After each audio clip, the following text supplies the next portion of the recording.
Hi and welcome back to my channel. I'm Simon and today I'm back with a video that I didn't think I was going to be making this month, and that is, well, as you'll have seen from the thumbnail, my December book haul. I've actually made it twice, but we'll come to that in a second, because the reason I didn't think I was going to make a December book haul is, one, I didn't think I'd get that many books from publishers in December because people are taking time off for Christmas.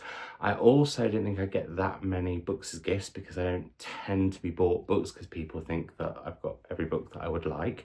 And also I don't tend to buy myself that many books in the lead up to Christmas because, or even past Christmas, just because I don't tend to. I don't know why, I just don't.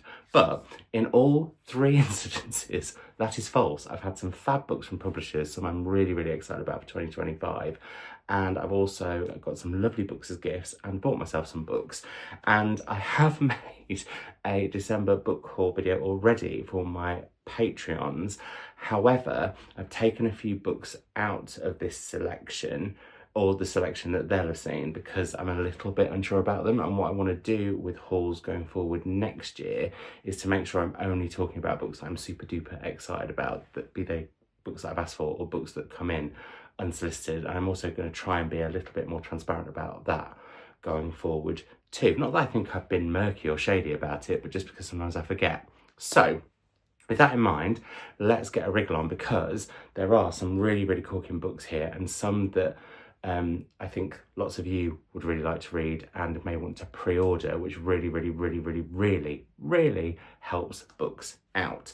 So publishers always is first, and as well, also as usual, I am going to talk about a book that has appeared on the channel previously, although it was the Australian edition of Rapture by Maguire, which is coming out from Sceptre in March. And this is a book that Charlotte Wood has raved about on Instagram. Indeed, there's a quote from her on the cover: astonishing, a scorching vision of a book. And I am super duper excited for it. I'm so excited I can't speak, but I'm super excited for it. On the back it says: daughter, trickster, pupil, imposter, heroine, seductress, teacher, heretic, saint, abomination, lover, whore, martyr, devil, legend. All titles that many of us wish to, what's the word? Ascertain? No. Something to attain to? I don't know what I'm trying to say, but I'm very excited about this. And I do really love how they've got this face peering through on the cover. So yeah, there we go. Then on to books that I haven't mentioned before. And all of these next ones are books that I have either been sent an email about and said, yes, I would really like that one, or randomly sort of either asked for via DMs, or even been asked if I would like them via DMs, and or had a chat and then ended up getting them. The latter is the case with this first book, where I was having a lovely chat with the lovely Marianne from Tinder Press, and we were talking about Eowyn Ivy's new book that's coming out next month that I'm super duper excited about, but so excited I've not read it yet because I'm nervous and excited, and also the fact that it's going to be 25 years of Maggie O'Farrell next year. And then we're talking about the wonderful Kit de Waal, and Marianne is publishing her and said, would I like her new book? And I said, yes, please. It is The Best of Everything. It's out in April from Tinder Press, as I said. I do not know anything about this at all, which is a habit that I guess could be quite annoying to some, but when I love an author and have really enjoyed their previous books, I don't want to know too much about what they're writing about next. I just want to go on a journey and follow the story and the characters that the author brings to me, in this case Kit de Waal. So I'm very excited for this, but, and only for any of you don't know very much about it, but you can go off and find out more if you would like to, and obviously pre-order it if you would like to too. Then a book that I read at the beginning of the year was Things We Do to Our Friends by Heather Darwent, and I absolutely loved it. It was a real surprise hit with me, and was a book that I picked up because of the first Savage prompt of 2024, which is to read a book with a snake on the cover. It was brilliant, really gothic, kind of Mean Girls, set in Edinburgh, which is also where I bought it and read it. And yeah, I just really loved it. And so when I was asked if I would like a copy of Sharp Scratch, which is out in May from the lovely folk at Penguin Viking, I said, yes, please. And here it is. Again, don't know what it's about, but I've got a feeling it's going to be quite dark, snarky, tricksy, and a bit gothic, like Heather's predecessor, which, as I said, I really, really loved. So very, very, very excited for this one. Then we have an author where I have been very naughty because I have all of the books that they have published so far and not read them, but I'm pretty certain I'm going to absolutely love them, so I really need to actually get to them, and that is Neil Blackmore, and this is his new novel coming out again in May. This is from Hutchison Heinemann, and this is Objects of Desire, and I believe this is set in the 50s, 60s and 70s, and is about Hugo Hunter, who gets in with the likes of Truman Capote. And Neil Blackmore writes about certain points in history. He's tended to be quite in the past, as in like pre-Victorian. I mean, is it Tudor that he's done? But yeah, this is something more contemporary, but still very much history. And I'm intrigued for it. It's giving me sort of tinges of the show that was on the telly this year about Truman Capote and his swans, which is fantastic. And so yeah, I'm here for that. Very, very much looking forward to getting to that one. Then the lovely folk at Virago asked if I would like a copy of Nettie Jones' Fishtails, which is a, well, not a rediscovered classic, because it was a book that was very much celebrated as Toni Morrison bought this book when she was working in publishing.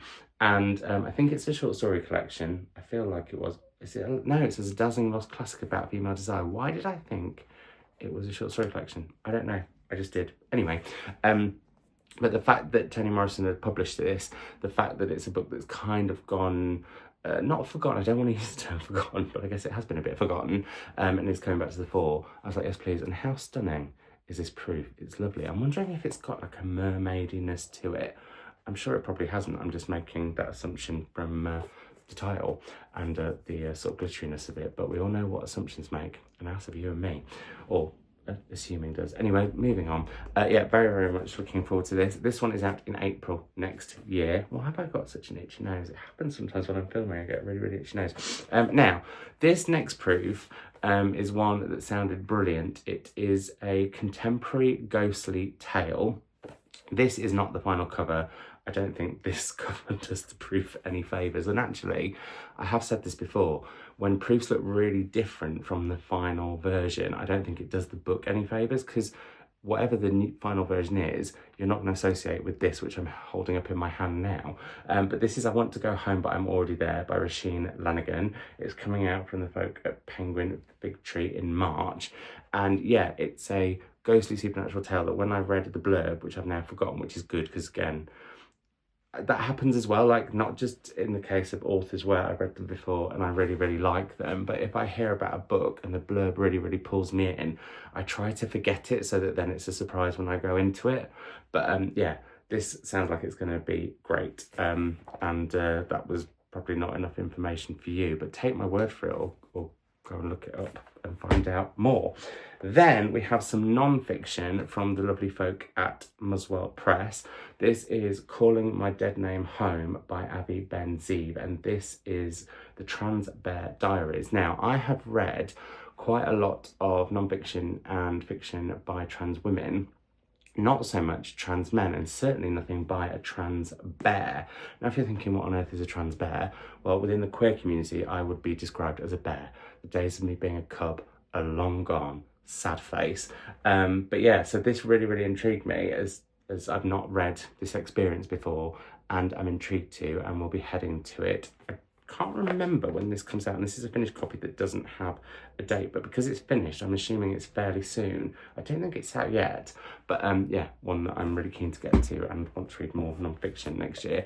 Also a queer tale or queer literature is Sleeping Children by Anthony Passeron, which is translated from the French, I believe, by Frank Wynne.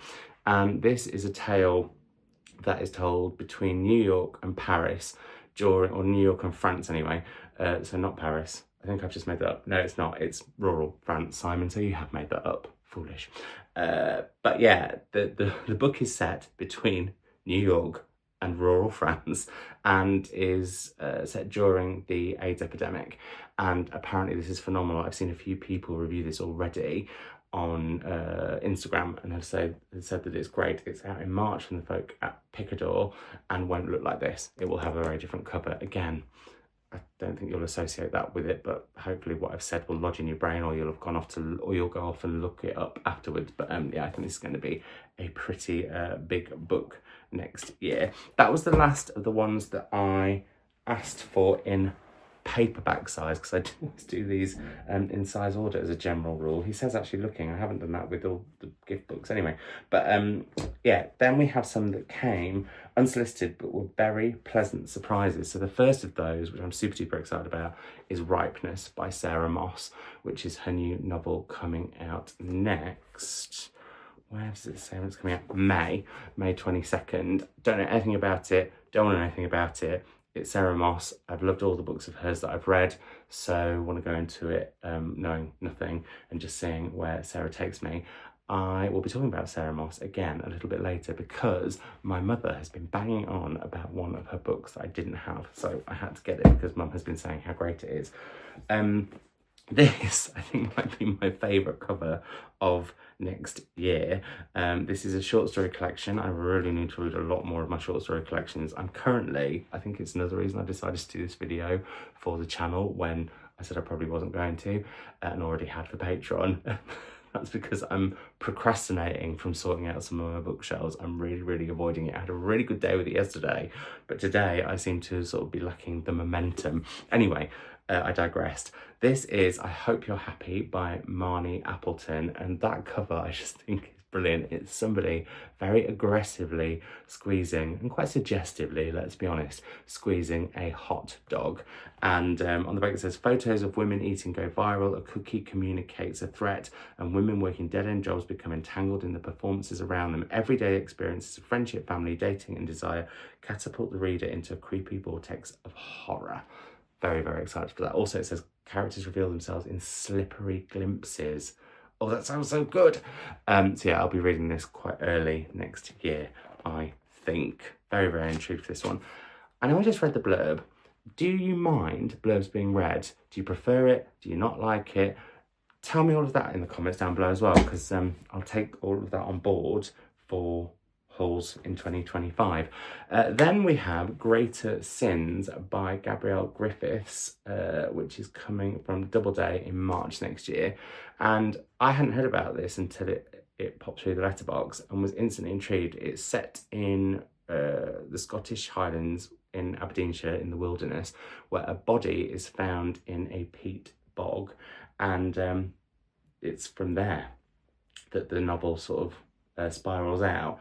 That so intrigues me. That cover I think is quite stunning, even though obviously that's also quite grim in a way. But yeah, I'm intrigued for this, and I think it's told through alternating narratives, which I really like. I like alternating timelines, and I like dual narratives. There we go, not alternating ones. And then last of the paperback size proofs that have come for next year, we have A Family Matter by Claire Lynch, which is out in May from the folk at Vintage / Chatto and Windus, and this is a family tale of prejudice and secrets. I think it's queer and it's Irish, and that is all I need to know. I had a real success, like probably the best success I've had this year with Irish fiction, and so I'm intrigued to head to more next year. I know people always go, oh Simon, all Irish fiction is amazing. I don't know, I found it like sometimes really hit and miss, but 2024, it's been a big hit year for me in Irish fiction, so that's exciting. Then something completely different but also queer, and a book that I only heard about quite recently, and then did that thing that I occasionally do, which is where I go and find out about the author on their Instagram page, sort of secretly stalk them a bit, and often that makes me want to read them all the more, which I did in the case of Before We Hit the Ground by Selali Fiamanya. And this is a queer novel, I think set in, that's it, between Accra, Glasgow and London, and that really intrigued me. So yeah, very excited for this one. Again, it won't look like this, but it will look pretty much like this. Like that cover image is the same, I'll just have the title and the author's name on it, because that's how books work. I was saying that as in, how daft do I sound explaining that to all of you when you all love books? I mean, come on Simon, people know how books work, thank you. Let's all move on. Now, on to trade hardback, no, the hardbacky size books, but actually these are all why am I discussing the size of these books? On to the next size up of book, and one of my most anticipated books of 2025. I'm so excited for this. I might do, if you're interested, sorry, off on another tangent, but always good to get your opinions as I go. I may well do a books I'm most excited for in 2025, early in 2025, if you would like one. I did have a phase of doing one where I was looking at the month going forward, and at one point I think it was the quarter going forward. If you'd like me to bring those back, again, let me know all those things down below, as I'm thinking about content for next year. But this is one of my, as I was saying, most anticipated books for next year. It's non-fiction, which is not something I'm usually super duper ridiculously excited about, but I am in the case of Story of a Murder by Hallie Rubenhold. And this is coming out in March from the folk at Doubleday. And Hallie Rubenhold wrote The Five, which was all about the victims of Jack the Ripper and reclaiming their history and who they were, and sort of demystifying this whole thing about them being prostitutes, which wasn't the case, but also looks at why women would end up in prostitution as prostitutes at that time. Wow, I really struggled with that. But what was brilliant about it was, not only did you find out the history of these women in such a different way, but also Jack the Ripper is barely mentioned. This is all about the wives, the wives and the mistress of Dr. Crippen, and I think it is going to be incredible. Probably really hard to read, which the five was. The Five I found really haunting and really, really moving. But I think that's sometimes the best reaction that certain books can have on you. Then we have a proof from Borough Press, and this is out in February, of The Sirens by Amelia Hart, who wrote Wayward, which I very much enjoyed. That was about witches. This, I think, is about mermaids. Well, sirens and mermaids, I believe. That's what the title and the images are giving me. I also just noticed that these are scales. I thought they were waves.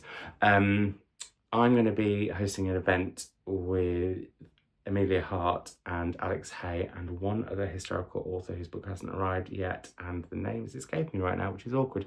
I'll try to remember to link that event down below, in Manchester in March. So I'll be reading that before then, but I'm intrigued for this one anyway, because I did enjoy Wayward so much. I think this could be another, yes, alternating characters, alternating narratives, dual narrative, that. Then, penultimately, from publishers, you might be surprised at this book that I'm super duper excited about, but I am. And again, proof cover, not selling it, and also won't look anything like this, I'm assuming. But this is Retreat by Kristin Ritter, who many of you may know from various different TV shows, including, what's the DC show? She's Jessica Jones. I read her debut, Bonfire, when it came out, and thought it was really, really good, like proper gripped me and pulled me along at an absolute pace. And so, yeah, I'm intrigued for this one. I can't remember if that was co-written or not, but this one is with Lindsay Jameson, who is another author that I think I've meant to read. Have I got one of her books somewhere? Anyway, yeah, so this I think is going to be one of those books that I head to when I need like something just to take me away after something a bit heavier, and those sort of books can be such escapist treats, or escapist retreats in this case. But yeah, very, very excited for that. It's out in March from Sphere. Last but not least, from publishers, is a book that I'm super duper excited about, and again, hadn't heard about until I got an email. This is The Grapevine by Kate Kemp. It's going to look like that. So pretty similar in a lot of ways. It says, even the most idyllic neighbourhoods have secrets behind every door. And I've heard this is, well, one, it's set in Australia in the 1970s. That intrigued me. Two, it was sort of sold as being a bit gossipy and curtain twitchy. And that is very much a vibe I can enjoy sometimes, he says, looking outside at his neighbours' windows. But yeah, I'm really keen to get to this one. And yeah, excited whenever there is an Australian book that's gonna get, I think, well, in the case of this one, quite a lot of buzz before it comes out in March from the lovely folk at Phoenix. Now, the next 4 books I know very little about. They were very, very, very kindly sent to me as a gift from the lovely folk at the Climate Fiction Prize, which is a new prize. The shortlist is being, well, the long list was announced back in November, I feel like, and the shortlist is being announced, I think, in some point like Marchish, and then the winner in May, I feel is right. Maybe they said spring. I'll check in on that at some point, because I am going to read the whole long list, and they sent me all of the books that I didn't own. I think I've only read like 2 off the long list, so I've still got quite a few to go, but I had all the others, bar these 4. The first of which is the one that I'm most excited about. This is Water Baby by Chioma Okereke, and this is set in Nigeria, and I love fiction set in Nigeria. It's often some of my favourite, and I hadn't heard of this. I just think the cover is absolutely stunning, and yeah, very, very excited for this one. This may well actually be a good pick for one of the prompts, the Savage Reading prompts, although I think we're calling it the Savage Reading Challenge for 2025, which get excited for, because Mum and I picked them all the other day. It'll be a video announcing them all on Mum's channel on the 1st, but yeah, they're good fun. We've got some corkers, and we had a lot of fun making that. Anyway, then we have Briefly Very Beautiful by Roisin. Again, I don't know anything about these. They're just ones that I didn't have. The Morning Side by Tia Brett. I have read Tia Brett before. She won the Women's Prize with The Tiger's Wife, which is a book that I wanted to love more than I did, considering it was about folklore, but also about the relationship between a granddaughter and a grandfather. And I do love, and I was saying this actually when I filmed my Patreon version of this yesterday, that I haven't talked about the fact that I really, really love books about grandparent and grandchildren relationships. And that's something that I think I would like to head to more next year, as I head to sort of working out who I am as a reader, without that sounding really deep and heavy and daft. Then we have The Mars House by Natasha Pulley, which I think is quite sci-fi from what I remember. I mean, the cover is giving slight sci-fi and galaxies and stuff, or it is for me. Anyway, I read one of Natasha Pulley's books for a prize, not this year, but the year before, and really, really, really enjoyed it. So this is going to be me dipping a tentative toe back into sci-fi, which I haven't read for ages, but I did used to really like, when I was in my early teens, sci-fi and fantasy. I just have never really gone back to them. Then, when I was last in Storyhouse for our last meeting of the year, planning things for next year, the lovely Linda, who looks after everything library-wise at the Storyhouse, had got a selection of books wrapped up that was Secret Santa books, and we all had to pick one. And she was saying, oh, you'll easily have yours already, but I didn't, so I was thrilled. It's Anne Tyler's Redhead by the Side of the Road, and I have collected a whole, I think it's like 10 books of Anne Tyler's back catalogue that I've still not got to, because whenever I've read her, I've really enjoyed her and then promptly bought more. I do have her book that's coming out next year. I'm just going to lean up to see if I can read 3 Days in June, which I think I called something wrong in a previous haul. So yeah, so maybe there's going to be a bit of Tyler-tastic reading going on next year. My mother got me for Christmas 36 Poems for Life, compiled by Ali Ezeri, who I think did those seasonal poetry collections. Were they seasonal? I feel like they were. And then this is just a big old anthology of all sorts to start on the 1st. Now, I'm usually very good at reading these for about the first 20 days, and then I forget. But I'm going to try really hard next year to read this one a day, because I do want to read more poetry, which I think I said to Mum, which is why she got it. Now, these next books have all been very kindly sent by some of you lovely lot, as they are on my, or were on, they're not anymore because I've got them, but they were on my wish list. And in 2025, I'm going to be using my wish list as a way of you lot, if you want to, picking books that I read in a month. I'll talk about that more with my plans for 2025, but the caveat will always be that these are books that I cannot, there's one exception to the rule actually, because it came out in the UK and I didn't realise, and it was still on my wish list, but never mind. But these are books that I cannot get my mitts on in any indie bookshops here, because I want to support those first and foremost, but also I want to read from around the world, so it's finding that balance. Now, this first one, which was very kindly sent by Linda Benewith, is a book that I was very excited about and have heard like ripples and buzzes about all year, and then was getting more and more excited about it over the last few weeks. And then it arrived, and literally I was like so thrilled. I mean, I'm thrilled by all of them, but this one, there's something about it where I'm like, oh. And then when I opened it and realised it was almost told in like vignette verse, got all the more excited. What is it? It's Dayspring by Anthony Oliveira, and this is a retelling of some of the Bible in a queer context through, as I said, like verse. And yeah, I think this could be a potential absolute Simon Savage book, possibly 5 stars. That's making me feel like maybe I should do a 5-star prediction video at the start of 2025 and actually follow up on it, which I've never really done before. Well, I love filming them, but then I forget to actually either read the books or once I've read them, do a catch up. But again, if you'd like to see that next year, let me know. But yeah, this, I'm so tempted to try and squeeze this in before New Year, because I feel like it could be like, it could do a bit of a My Government Means to Kill Me, which is a book that I read very much at the end of last year, but like straight to the top of my books of the year. We'll see, because my favourite book of the year for 2024, I don't really want to knock off. Anyway, moving on. Very excited for this, so thank you very much, Linda. Now, this next one did not come with a gift note, so I don't know who it's from. So if it was you, please make yourself known so I can say thank you properly. But this is Girls of a Certain Age Stories by Maria Oldman.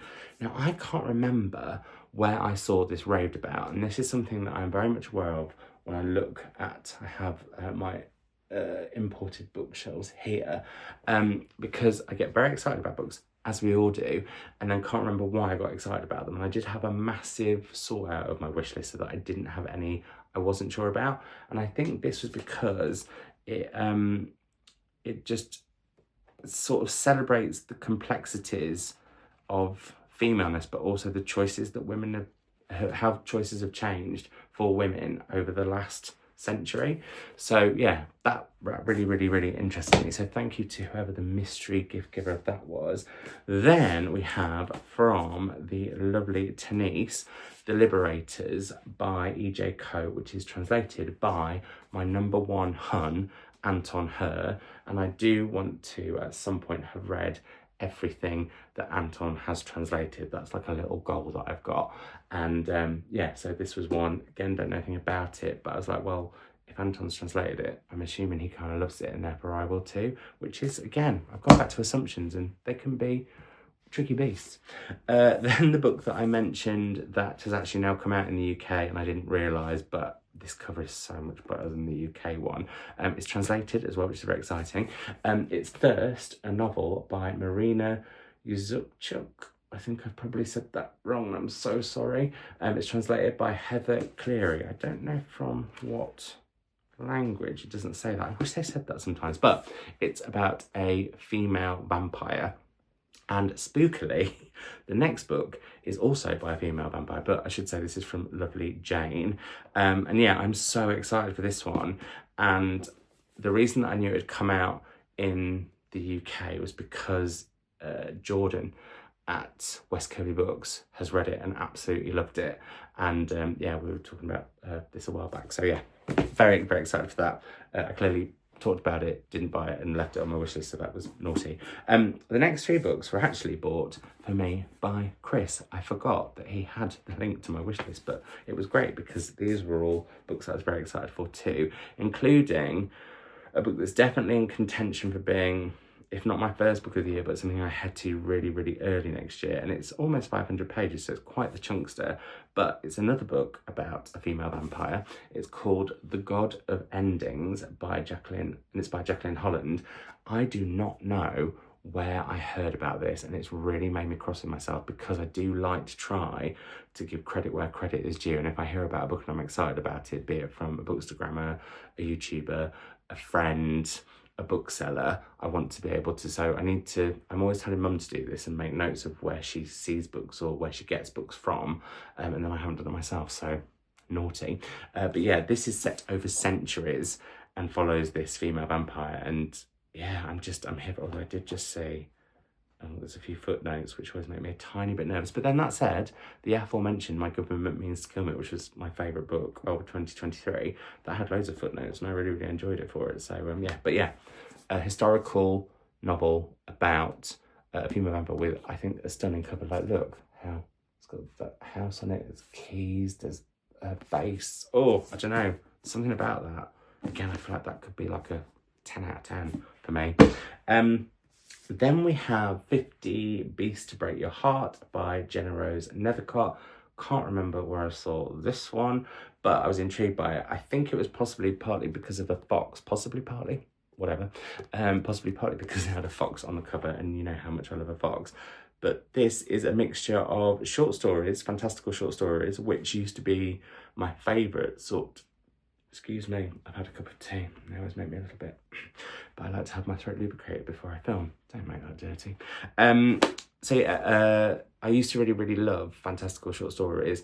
They're my favourite type of short story. And because 2025 is very much about me working out who, as I said before, without sounding grandiose, who I am as a reader, what I really love to read, I want to head back to some of the stuff that I used to like, know was like, tick. He's definitely going to love that, and that was the case. So it'll be interesting to try that with these. But as well as there being short stories, there's also these brilliant like little vignettes about different magical creatures. So yeah, I think that's going to be great. Or in this case, sorry, beasts, 50 beasts. Then last but not least from Chris, last but not least from my gift list, and very kind, lovely, lots of you out there. We have Four Squares, a novel by Bobby Finger. When I first read his surname, I won't lie, I laughed ridiculously and was quite almost childish about it in the Patreon video. I've sorted myself out now and hopefully will not get too silly giggly about it. Although I do wonder if, because I remember they did this with the author Matthew Dix, if they ever publish Bobby Finger here in the UK, they'll change his surname because Matthew Dix became Matthew Green. Anyway, this is Four Squares. This is a book that I saw on a new favourite channel of mine, which is the GDH Reader. I will link him down below. He's brill. And he actually hadn't finished this, but it was a DNF for now, not forever.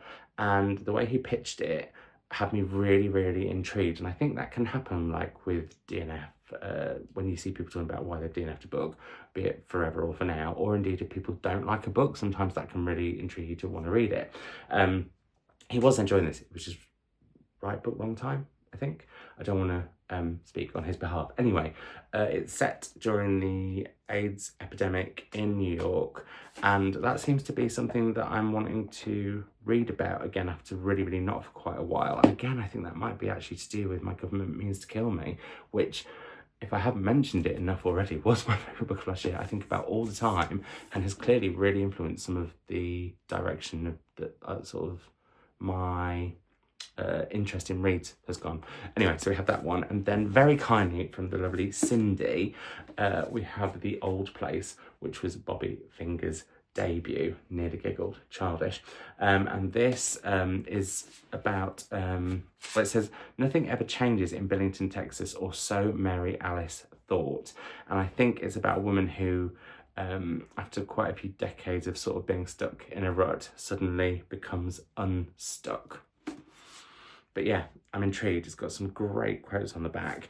And Cindy had said that she really, really loved this. So when she saw that I was really, really keen to read this and wanted me to get this too. I don't know what order to read these in. We'll see. We'll decide. Maybe I'll read them both in 1 month. Imagine that, reading more than one book by an author in a month. I don't think I've done that when it's not been for work for ages. Last but not least, a little mini stack of books that I bought myself. First off, I have 2 books that I ordered from Broken Sleep Books. They're both by the wonderful Andre Bagu. We have Writing Through Siddhartha, which is a pamphlet that Andre published with them back in 2021. And then we have Andre's new poetry collection, Midnight Bestiaries. I absolutely loved Andre's short story collection, The Dreaming. That was another of my favourite books of 2023, as was Narcissus, his previous poetry collection. I read that last year and that was my favourite poetry collection of last year too. So I'm very, very excited for this one and already intrigued because, like, there's words going over the page and all sorts. So yeah, really, really looking forward to getting to this, and this could well be one of the books that I head to first in 2025. Then we have a book that I pre-ordered, so I don't just... So, no, what was I going to say? I don't just say that you should pre-order, I practice what I preach.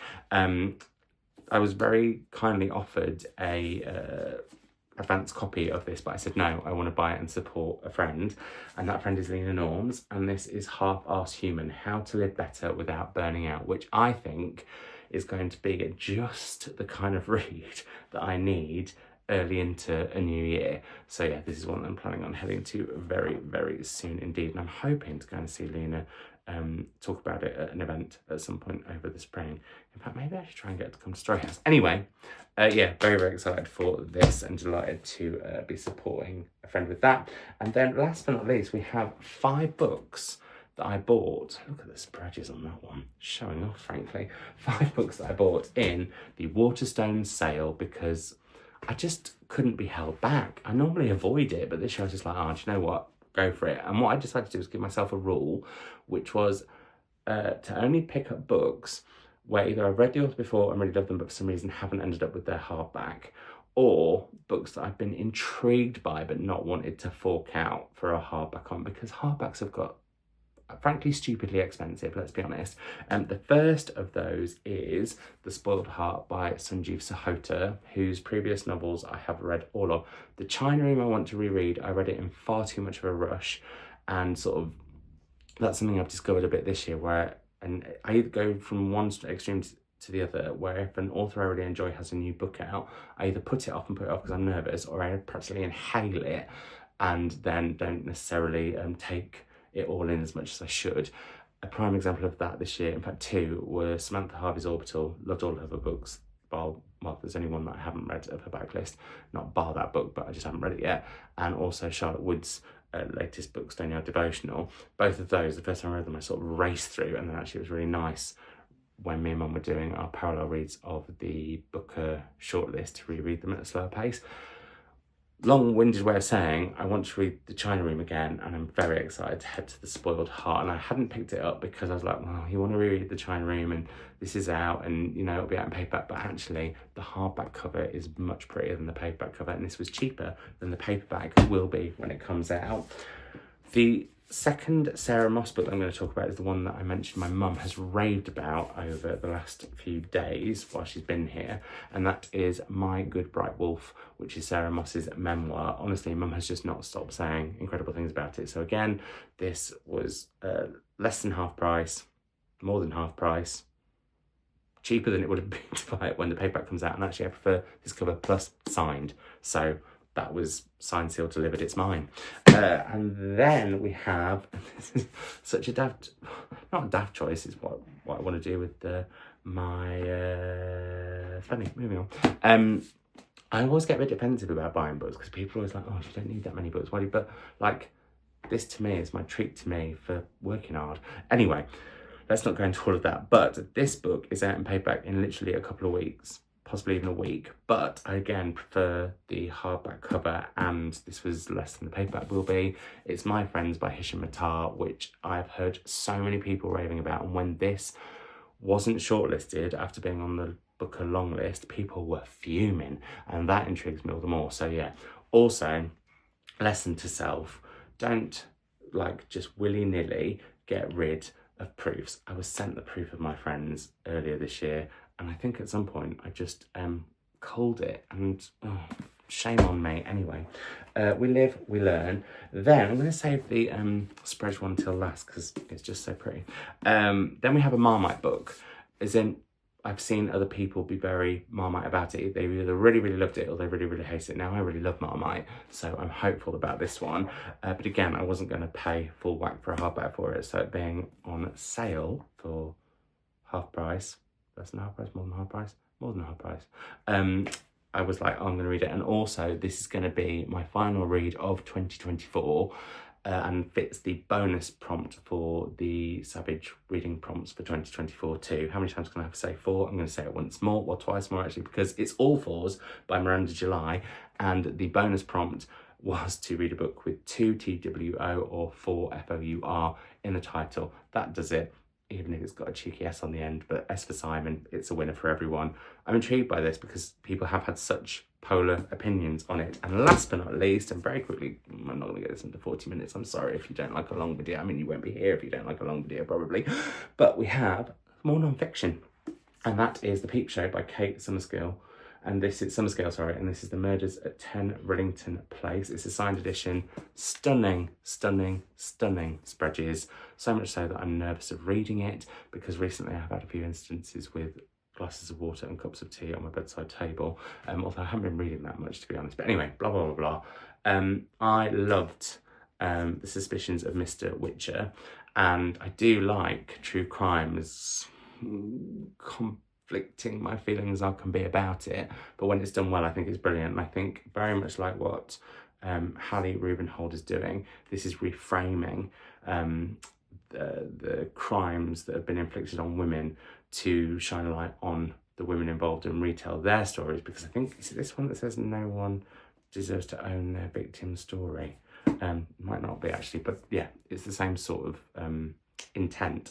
And so yeah, also Kate Summerskill has a special place in my heart for that book, because that was the first ever book I got sent to review. So there we are. Not this one, obviously, because this has come out many years later, but like back in 2007, whenever I started Savage Reads. So yeah, that was a blog then, not obviously this channel. This has only been around for, I think it's been around for 8 years maybe. Anyway. No, longer than that. Are we added for 10? Are we on 9? I don't know. I need to look at that, because that's something, if we're added for 10, I need to have a word with myself about what we're doing. But yeah, that is the last of my haul. That was a long video, and I'm going to leave it as a long one because you've had shorter ones recently.